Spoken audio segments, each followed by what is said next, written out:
সাবেক সংসদ সদস্য এবং কণ্ঠশিল্পী মমতাজ বেগমকে ফাঁসির আদেশ দিয়েছেন আদালত। বাংলাদেশের সঙ্গীত শিল্পী ও সংসদ সদস্য মমতাজ বেগমের ফাঁসির মঞ্চ প্রস্তুত হয়েছেন। কেন্দ্রীয় কারাগারে অভিন্ন ফাঁসির মঞ্চে যে কোনো সময় ফাঁসি কার্যকর করা হবে বলে জানিয়েছে কারা কর্তৃপক্ষ। তিরমিজি শরীফ, মেশকা শরীফ, আবু দাউদ শরীফ, বুখারী শরীফ, মুসলিম শরীফ থেকে শুরু করে এমন কোন খণ্ড নাই যেগুলো না পড়ে। হাসিনার পক্ষে গান গেয়েছে যে হাসিনার তুলনা পৃথিবীতে আর হয় না। ঘড়ির কাঁটায় তখন বিকেল 4টা বাজে।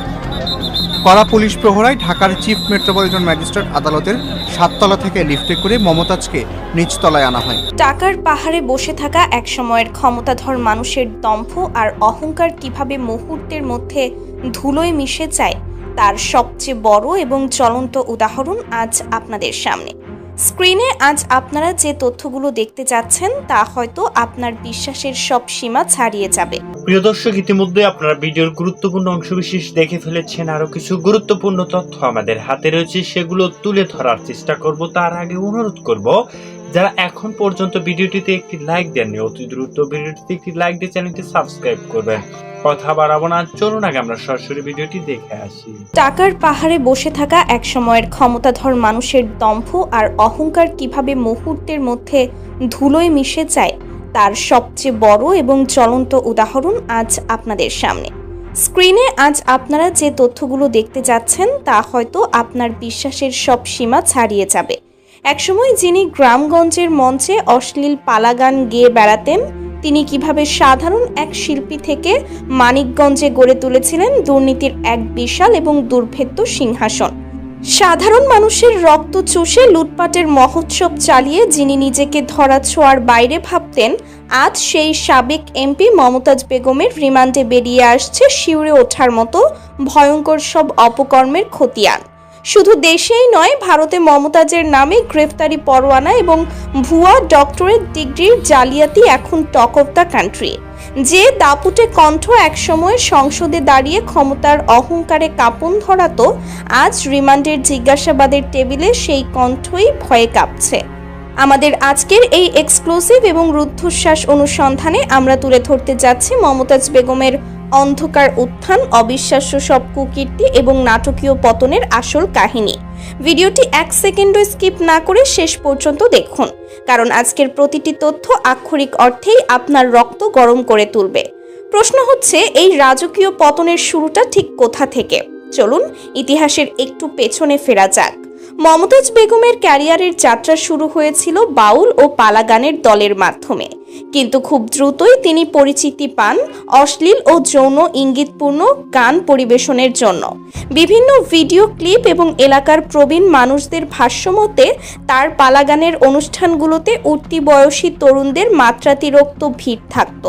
এই অশালীনতার কারণে স্থানীয় প্রশাসন বহুবার নিষেধাজ্ঞা জারি করলেও রাজনৈতিক গডফাদারদের ছত্রছায়ায় তিনি বরাবরই অপ্রতিরোধ থেকে গেছেন। আর এই সস্তা জনপ্রিয়তাই তাকে সাধারণ এক গায়িকা থেকে তুলে আনে ক্ষমতার চূড়ায়।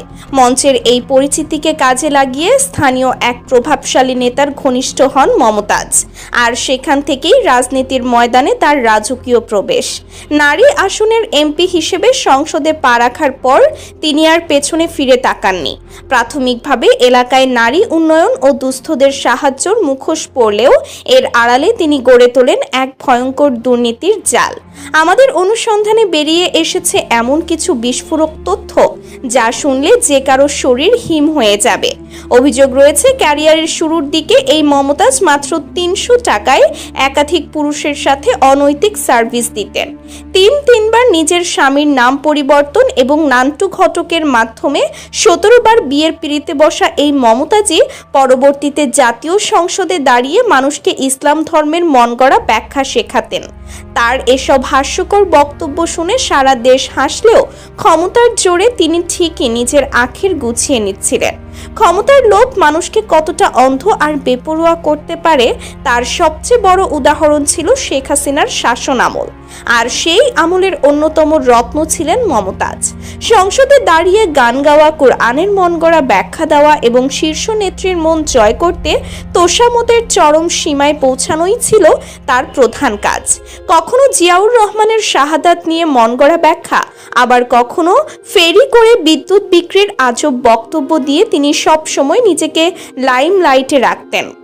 নিজ এলাকার দলীয় সভা সমাবেশে জেলা আওয়ামী লীগের বর্ষিয়ান নেতাদের চরম কটাক্ষ করে মন্তব্য করা ছিল তার নিত্যদিনের অভ্যাস।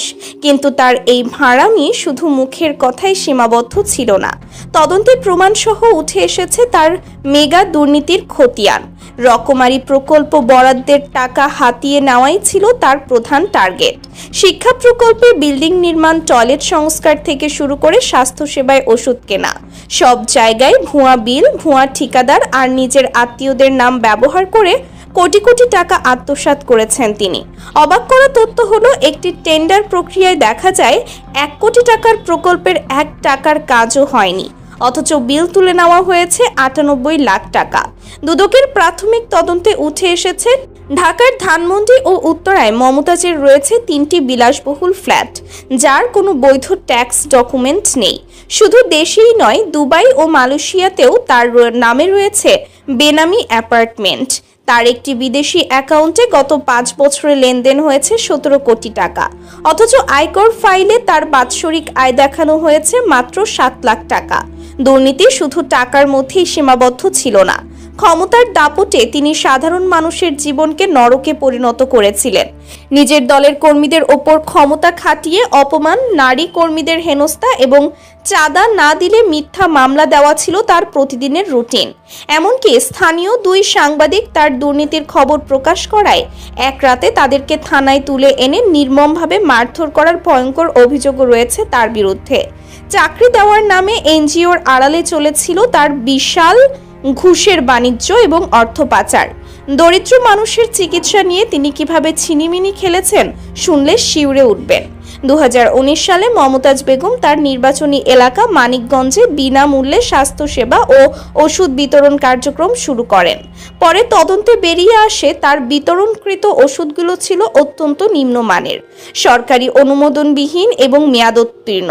শুধু বাংলাদেশেই নয়, আন্তর্জাতিক আদালতেও তার নামে ঝুলছিল গ্রেফতারি পরোয়ানা। 2008 সালের ডিসেম্বরে ভারতের পশ্চিমবঙ্গের মুর্শিদাবাদে একটি কনসার্টে গান গাওয়ার চুক্তি করে 14 লক্ষ রুপি অগ্রিম নেন মমতাজ, কিন্তু তিনি সেখানে উপস্থিত হননি। এই প্রতারণার দায়ে কলকাতা হাইকোর্ট পর্যন্ত গড়ায় মামলাটি এবং 2023 সালের আগস্টেও তার বিরুদ্ধে ভারতীয় আদালত থেকে গ্রেফতারি পরোয়ানা জারি হয়। প্রতারণার এখানেই শেষ নয়। নিজেকে ডক্টরেট দাবি করা এই নেত্রীর ডিগ্রির আসল রহস্য জানলে আপনি হাসবেন না কাঁদবেন বুঝতে পারবেন না।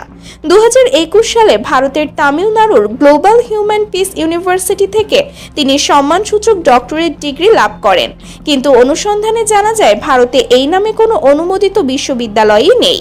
এটি একটি ভুয়া এবং নাম সর্বস্ব প্রতিষ্ঠান, যারা টাকার বিনিময়ে ডিগ্রি বিক্রি করে। তীব্র সমালোচনার মুখেও মমতাজ নির্লজ্জের মতো এই অভিযোগ অস্বীকার করেছিলেন।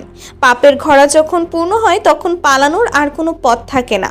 5ই আগস্টের ছাত্র জনতার গণ অভ্যুত্থানের পর এই চরম সত্যটা তিনি হাড়ে হাড়ে টের পেয়েছেন। ক্ষমতার মসনদ ভেঙে পড়ার পর যে মমতাজ দম্ভ করে বেড়াতেন, তাকেই রাতের অন্ধকারে চোরের মতো পালাতে দেখা যায়। মধ্যরাতে আটকের সেই দৃশ্যটাই আজ সবচেয়ে বড় প্রমাণ। পালানোর প্রস্তুতিকালে মমতাজ বেগমের বাড়ি থেকে উদ্ধার হয় নগদ 3 কোটি 80 লাখ টাকা, 17টি সোনার বার, 12টি ব্যাংকের চেক বই এবং 4টি বিদেশি পাসপোর্ট। শুধু তাই নয়, পাওয়া যায় সরকারি প্রকল্পের ভুয়া বিল পাস করানোর জন্য নকল সিল এবং স্বাক্ষর করা অসংখ্য ব্ল্যাঙ্ক পেপার। বৈষম্য বিরোধী ছাত্র আন্দোলনের সময় শিক্ষার্থী ও সাধারণ মানুষের ওপর বর্বরোচিত হামলা ও গুলিবর্ষণের অভিযোগে দায়ের করা মামলায় সাবেক এই এমপিকে গ্রেফতার করে রিমান্ডে নিয়েছে পুলিশ। যে কণ্ঠ দিয়ে তিনি ক্ষমতার গুণগান গাইতেন, আজ সেই কণ্ঠেই শোনা যাচ্ছে দীর্ঘশ্বাস। ছাত্র জনতার রক্তের দাগ আর অসংখ্য মায়ের গগন বিদারী কান্নার জবাব আজ তাকে আদালতের কাঠগড়ায় দাঁড়িয়েই দিতে হবে।